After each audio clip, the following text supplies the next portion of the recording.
자, 요한복음 12장에는 영에도 여러 가지 사건이 등장합니다. 그 중에 이제 첫 번째 등장하는 사건이 그 유명한 마리아가 아주 비싼 향유를 예수님께 붓고 그의 머리털로 발을 씻어주는 장면이 나오지요. 근데 이제 한 가지 특이한 것은 요한복음 19장에 이 사건이 처음 등장하는데 성경은 좀 자세히 보면은 이때 한 번으로 했다고 말하지 않아요. 자, 11장 2절을 보면 이런 말씀이 나와 있어요. 11장, 그러니까 전장이죠.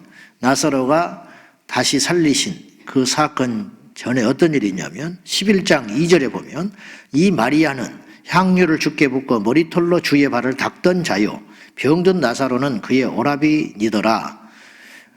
나사로의 동생 마리아가 지금 12장에 처음으로 향유를 붓고 옷값을 깨뜨려 향유를 붓고 머리털로 닦은 게 아니고 이미 11장에도 닦던 자다고 나오잖아요. 그러니까 최소 2번 이상이다. 한 번만 그런 일을 한 게 아니다 이 말이에요. 아시겠죠? 나사로의 동생 마리아가 자기 향유를 여러 번 소비하여 예수님께 부어서 닦았을 가능성이 있다. 그러니까 이미 11장에도 한번 그런 일이 있었는데 11장도 뭐라고 했냐면 닦던 자다 그랬으니까 과거에 그런 일이 있었다는 거예요. 11장 나사로가 병들기 전에 예수님께서 집에 갔을 때도 그런 일을 한번 했었는데 오늘 12장에는 이제 잔치가 이루어졌어요. 당연하지요. 죽었던 자가 살아났으니 이게 보통 일입니까? 그래서 아마 예수님과 그 제자들을 불러다가 뭐 성대한 잔치를 했을 것 같아요. 그 외에 이제 다른 사람도 부른 거죠. 아는 친척들. 또 나사로를 구경하러 죽었던 나사로가 장례를 다 자기들이 봤는데 뭐 살아났다니까 이건 확인도 할 참 이거 뭐 엄청난 일이 일어난 거 아닙니까? 그래서 잔치할 겸 이제 죽었던 자가 살아났으니까 보러 왔는데 그 자리에서 마리아가 또다시 향유를 깨뜨려 예수님께 붓고 머리털로 발을 씻어주는 그런 장면이 나온다는 것이죠. 근데 이 엄청난 헌신 앞에서도 불순한 눈으로 쳐다보는 이가 있었다는 거예요. 그가 누구죠? 가룟 유다. 자, 유다가 이렇게 말을 합니다. 자, 5절 한번 보겠습니다. 5절과 6절인데요. 시작. 이 향유를 어찌하여 300데나리온에 팔아 가난한 자들에게 주지 아니하였느냐 하니 이렇게 말하면 가난한 자들을 생각함이 아니요 그는 도둑이라 돈깨를 맞고 거기 넣는 것을 훔쳐감이로라. 여러분 겉만 보기에는 가룟 유다가 틀린 말이 하나도 없습니다. 그죠? 300데나리온은 1년 노동자의 싸기의 전부라는 거예요. 그러니까 오늘로 따지면 적게 잡아도 3, 4천만 원어치가 된다는 거예요. 3, 4천. 보통 일하는 사람들이 1년 연봉을 3천, 4천 보자고요. 다들 다르겠지만은. 근데 그 액수를 한 번에 쏟아 부어가지고 예수님께 발을 씻었으니까 이게 낭비잖아요. 아무리 예수님이 존귀한 분이라 할지라도 그럴 바에는 가룟 유다가 이렇게 말하는 거예요. 그거를 헌금을 했으면은 그거를 좋은 데 썼을 거 아니냐. 알차게. 뭐 이렇게 한번 부어가지고 낭비를 해버리냐. 겉으로는 틀린 말이 하나도 없어요. 근데 그렇게 말하는 이유는 속셈이 뭐가 있었어요? 사실은 돈이 들어와야 자기가 맛을 보지. 그러니까 가룟 유다가 예수님만 한 죄만 저지른 게 아니고 적지 않은 연보가 모였을 것이다. 왜냐하면 예수님이 기적을 많이 일으켰었으니까. 그리고 12명이나 되는 무리들과 하고 다니까 은혜 받은 사람들이 다 뻔히 보이잖아요. 아이고 저들이 먹이고 입히고 하려면 얼마나 돈이 필요할까. 아 병이 났고 안진병이 일어났는데 돈이 중요하겠습니까? 그래서 공급을 했고 그것을 관리할 자가 그래도 머리가 샤프한 가룟 유다가 맡았을 텐데 주님이 그걸 몰랐겠어요? 훔쳐가는지를 몰랐겠어요? 근데 그냥 두고도 놔두시는 거죠. 그랬는데 이때도 역시 그 돈이면 말이야 내가 그 중에 일부라도 착복할 수 있는 것인데 그런 동기로 이야기를 했다는 거예요. 여러분 교회가 시끄러운 거는 옳은 소리 하다가 시끄럽다. 재직회를 합니다. 예를 들어서 교회가 이렇게 했으니까 필요하니까 교회를 새로 지어야겠습니다. 리모델링을 합시다. 그렇게 말을 했어. 누가? 그러면 누가 이렇게 이야기한다고. 아니 왜 돈을 그런 데 위합니까? 응? 그렇게 귀하게 이 어려울 때 지금 성도들이 한 푼 두 푼 해가지고 헌금한 돈을 왜 그렇게 쓸데없이 낭비를 합니까? 그러면 아무 소리 못해요. 굉장히 의로운 소리 같거든. 그 사람의 말의 표현이. 그러면 예수님께 향유를 깨뜨려서 부은 것은 이건 완전한 낭비인데 예수님이 이 일에 대하여 만류했냐 이 말이에요. 하나 예를 드는 거예요. 제가. 우리도 모르게 인간의 의가 하나님의 의를 내다보지 못하고 망할 길로 갈 때가 있다 이거죠. 저는 성전을 짓자 뭐 고치자 그런 게 아니에요. 아시다시피 굉장히 아끼려고 하고 살아가는 사람인데도 불구하고 예를 들어서 우리가 수십억을 투자해가지고 한 영혼이 그 일로 인하여 구원을 받을 수 있다면 우리가 볼 때는 엄청난 낭비같이 보이나 쓸모없는 세상의 일 같으나 그러나 그건 하나님 보시기에 의롭고 합당한 일일 수 있다 이런 뜻이에요. 그러므로 함부로 그런 것들을 가지고 옥신각신하고 시끄럽고 인간의 잣대를 가지고 꼭 그렇게만 볼 것은 아니다. 인간의 의가 하나님의 의를 막을 수 있다는 걸 꼭 기억하셔서 그러니까 세상의 언론이나 이런 잣대들은 계속 인간의 잣대로만 교회를 보지요. 그러니까 도무지 교회라는 공동체와 집단이 이해가 안 가는 거예요. 자기들은. 이 와중에 꼭 모여야 되냐. 이게 인간의 시야잖아요. 그러나 우리는 모여야 살아요. 그러나 우리는 모여서 기도해야 사는 사람들이라고. 이를테면 우리는 그러므로 인간의 상식과 방법을 뛰어넘는 생명이라고 하는 것은 예수님이 나와 복음을 위하여 가족을 버리고 자식을 버리고 네 목숨까지도 버리라는 말이 이게 타당한 말이며 합리적인 말이냐 이 말이에요. 말도 안 되는 말씀을 예수님이 하셨어요. 하나님의 아들이 벌레만도 못한 우리를 위하여 십자가에 와서 달려 죽으신 사건 자체가 말이 안 되는 모순적인 일이에요. 그러니까 믿지 않아요. 하나님이 할 일이 없이 그런 일을 했겠냐는 거야, 우리더러. 그러니까 믿지 않아요. 말씀으로 천지를 창조했다. 어떻게 말씀으로 세상을 창조하냐? 에덴 동산의 아담과 하와가 뱀의 유혹에 넘어갔다. 그럼 하나님이 그걸 알고도 가만히 구경하고 있었냐? 뭐 이런 식으로 접근을 하니까 성경을 봐도 도무지 풀리지를 않고 답이 안 나오는 것이죠. 그러나 오늘 이 아침에 나온 저와 여러분은 믿기로 작정한 사람이고 믿어진 사람이기 때문에 와 있는 거예요. 그래서 오늘 주님께서 무서운 말씀을 한마디 하세요. 그게 어떤 말씀이냐면 40절의 말씀이에요. 이사야의 말씀을 가져오셨는데요. 예수님이 자 보세요. 37절부터 봅시다. 먼저 37절 시작. 이렇게 많은 표적을 그들 앞에서 행하셨으나 그를 믿지 아니하니. 그러니까 나사로가 살아났지요. 또 그것만 행했겠냐 이 말이에요. 에?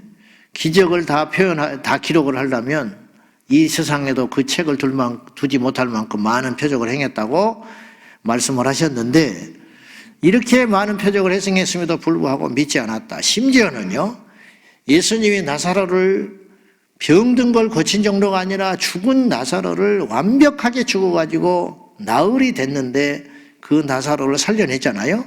그쯤 되면 아무리 믿음 없고 강팍한 인생이라 할지라도 한 번쯤 생각해 봐야지요. 야, 내가 잘못 생각하고 있는 거 아니야? 자기 눈으로 봤잖아. 에?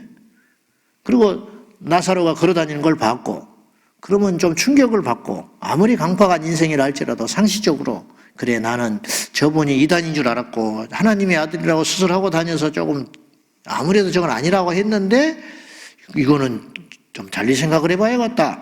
이런 사람이 나와야 되는 것인데 이들의 반응은 또 있냐면 예수님을 죽이려고 작당을 했고 나사로 때문에 예수 믿는 자들이 나타나니까 나사로도 죽여버리자. 지금 그런 모의를 하기에 이르러요. 나사로가 다니면서 전도하고 다니는 거야. 참 전도 쉽죠? 뭐 믿으라 말아 할 것 없어. 당신 내 장례식 때 왔지? 나 살아났어. 끝. 왜 안 믿을 수가 없는 거죠? 뭐 나를 봐봐. 어떻게 하겠어요 이거를. 안 믿을 재간이 있어요? 기절해버릴걸? 나사로가 걸어가서 문 열면 자기 장례식에 갔는데 어떻게 안 믿을 재간이 있냐고요.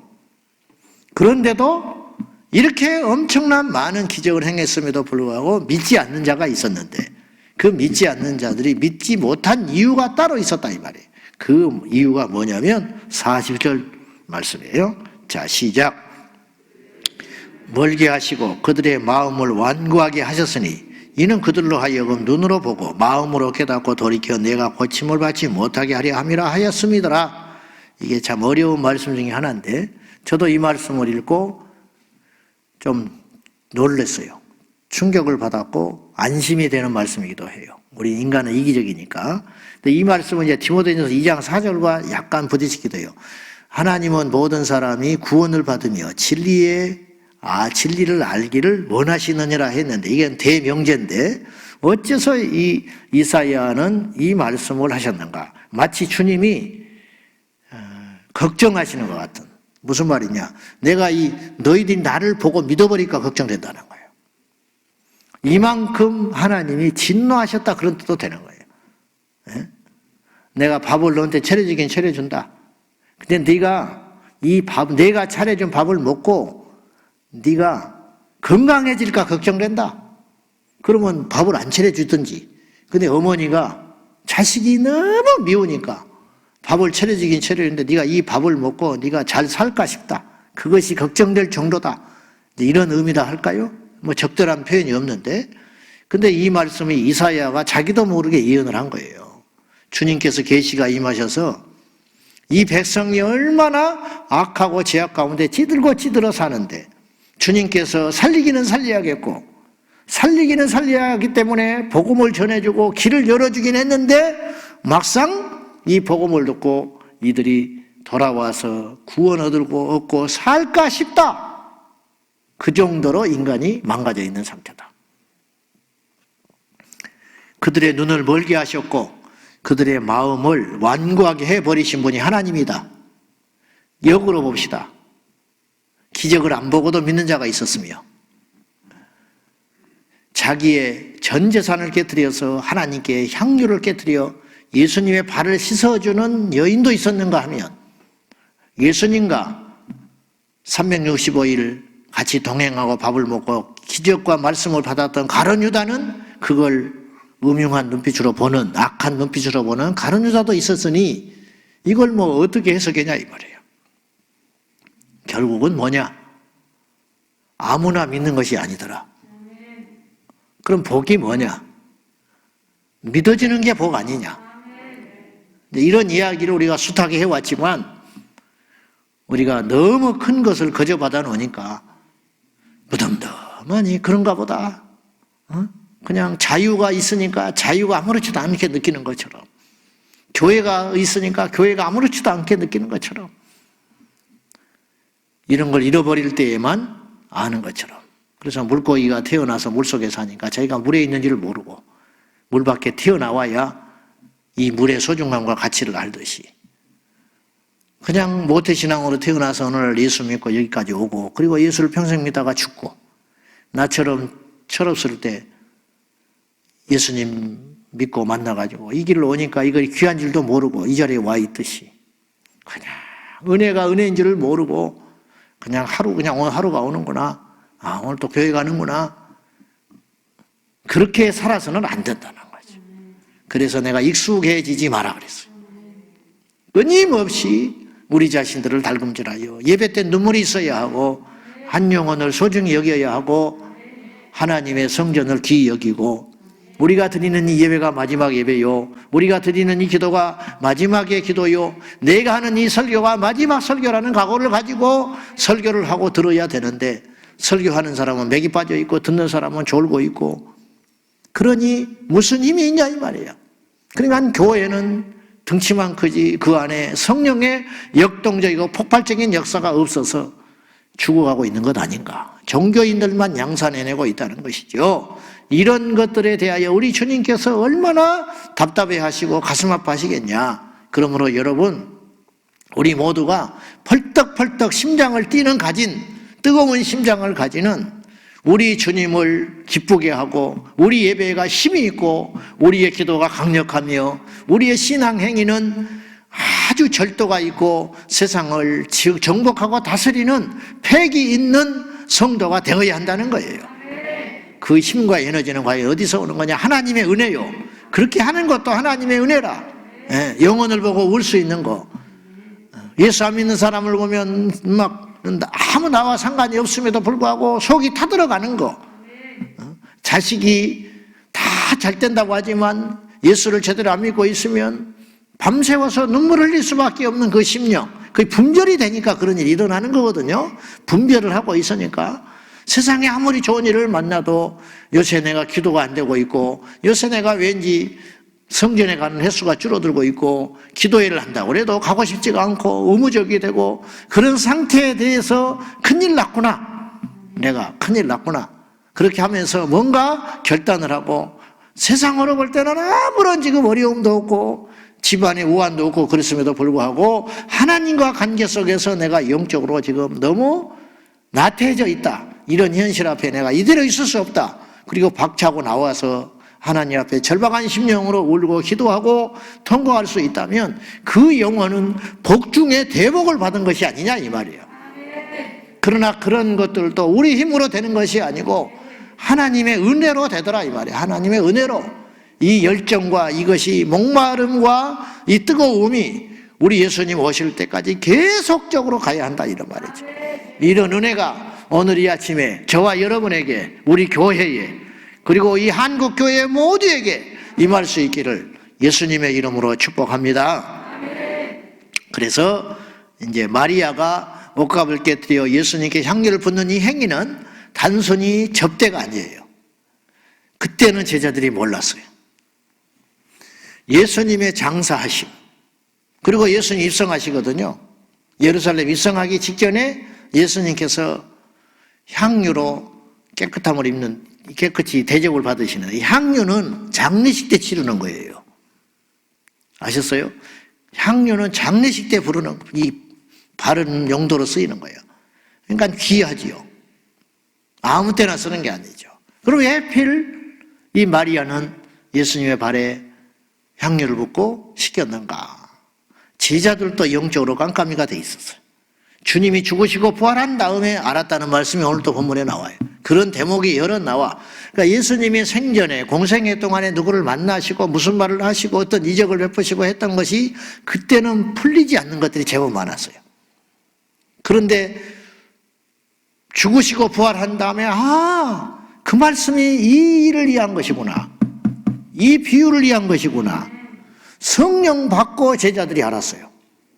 무슨 말이냐, 내가 너희를 떠나는 게 유익이다. 자기들은 죽겠는데, 지금 있어도 불안해 죽겠는데 떠나신다고 하니까 요한복음 14장에 그 날이 나온다고. 내가 떠나는 것이 더 유익하고 낫다. 내가 떠나야 너희들에게 또 다른 보혜사가 오신다. 그때는 못 알아들어요. 이 말이 무슨 말인지. 내가 너희를 떠났다가 잠시 있다가 다시 만나리라. 무슨 말인지 몰라. 어디 왜 지방에 갔다 오신다는 말로 받아들이는 거예요, 지금 제자들은. 그러나 주님이 죽으시고 마가의 다락방에서 오순절 성령이 임하신 다음에 이 성령이 주님이 말씀하신 또 다른 보혜사였구나, 이걸 알게 됐을 거 아니에요. 이런 일이 숱하게 일어나고 있었다는 거예요. 우리도 마찬가지. 그래서 제자들도 깜깜이었는데 어쩌면 마리아만 예수님의 죽음을 믿음으로 직감하고 향유를 미리 부음으로 혼자 그걸 깨달았는지 몰라. 굉장히 영적으로 열려버린 사람이죠, 마리아가. 그러니까 단순히 이거는 예수님께 최상의 것으로 대접했다라는 차원을 뛰어넘어 예수님의 장사를 미리 준비한 상징적 표현이다. 얼마나 엄청난 헌신을 했냐 이 말이죠. 그러니까 예수님이 대접을 받아서 마음이 흡족하고 그런 차원이 아니라 이 마리아가 영적으로 깨어있는 여자다. 엄청난 것이죠. 그래서 예수님께 마르다는 분주 일을 할 때도 마리아는 말씀을 듣잖아요. 뭘 아는 자다 이 말이죠. 뭐가 귀한지, 뭐가 소중한지, 무엇이 진짜 가치가 있는지, 이런 모든 것들이 영적으로 하나님이신 은혜더라 이 말이죠. 이런 은혜가 저와 여러분에게 있기를 주님의 이름으로 축복합니다. 끝까지 주님을 믿지 않는 자들이 있었어요. 마지막까지 주님이 이적을 행해도 안 믿고, 주님이 십자가에 죽었다 부활을 해도 믿지 않고, 사도들이 다니면서 복음을 전하고 기적을 행해도 믿지 않은 강팍한 자들이 있었다. 어떤 것이 과연 진짜 복이냐 할 적에 우리가 생각을 잘 해봐야 한다는 거죠. 성경에는 말씀하시고 뒤에 나타나는 일들이 많았어요. 처녀 탄생도 600년 전에 이사야가 예언을 했고, 예수님이 예루살렘에 해필, 그것도 어린 나귀 새끼를 타고 입성하셨다는 구절이, 그 세밀한 구절이 스가랴서 9장 9절에 기록되어 있어요. 이 말씀이 사도 요한은 그때 예수님이 예루살렘에 어쩌면 말을 타고 가실 때 그 순간에는 몰랐을 가능성이 많아요. 나중에 예수님 부활 승천하시고 이 요한복음을 약 90년에 기록을 하면서 그것이 찬찬히 이제 정리가 될 거 아닙니까? 성령 안에서 말씀하신 거, 구약의 말씀들 연결시키고 예수님의 생전에 행했던 일들, 죽으시고 나서 부활하시고 또 말씀을 풀어주신 이 모든 걸 종합해서 볼 때 이제 하나둘씩 쫙 풀려버리는 거예요. 예수님이 나귀를 타시고 많고 많은 것 중에 어린 나귀 새끼를 타고 건장한 말을 타실 수도 있음에도 불구하고 어린 나귀 새끼, 사람들이 한 번도 타게 하지 않는 어린 나귀 새끼를 타시고, 여러분 어울리지 않죠? 어른이 제법 그 많은 군중들이 모인 6월절 지키려고 하는 수십만의 인파 가운데 어린 나귀 새끼를 타고, 좀 체격에 맞게 어른은 어른 나귀를 어른 말을 타든지 하시고 딱 입성을 해야 되는데 어린 나귀 새끼를 타시고 입성하셨다. 그럼 왜 그러냐? 스가랴서 9장 9절에 보면 겸손하셔서 어린 나귀 새끼를 타셨다 그랬는데, 이건 그보다 더 중요한 일이 있는데 특이하잖아요. 응? 안 특이해? 좀 특이하지 않아요? 어린 나귀 새끼를 타고 갔다. 그리고 여기는 생략되어 있지만 다른 복음서에서는 한 번도 타보지 않는 말 새끼를 가서 가져와라 그랬더니 주인이 생전 처음 보는 본인자도 두 말 없이 내줬어요. 이건 누가 하신 일이야? 하나님이 하신 일이야. 그러니까 제자도 그 의아스러웠을 거 아니에요. 여러분에게 누가 와서 모르는 사람이 뭐 주시오 그러면 주겠어? 그러니까 다 하나님이 이걸 연출하시고 깨어 맞춰 가시는 거예요. 나중에 사도 요한이 깨달았어요. 이게 스가랴서에 있는 말씀이고 이 말씀의 성취자가 내 주 예수 그리스도시구나. 그러니까 이거 하나까지도 저는 이걸 코드라고 봐요. 코드.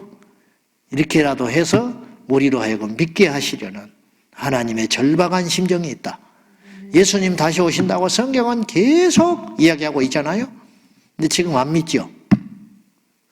앞으로 이런 세상이 온다고 예수님이 다 말씀하셨죠. 마태복음 24장에 어떤 세상이 열릴 건지는 주님이 다 예언하셨잖아. 요한계시록에 다 말씀하셨죠. 근데 이제 지금 안 믿어. 우리들처럼. 지금 그들처럼 안 믿어.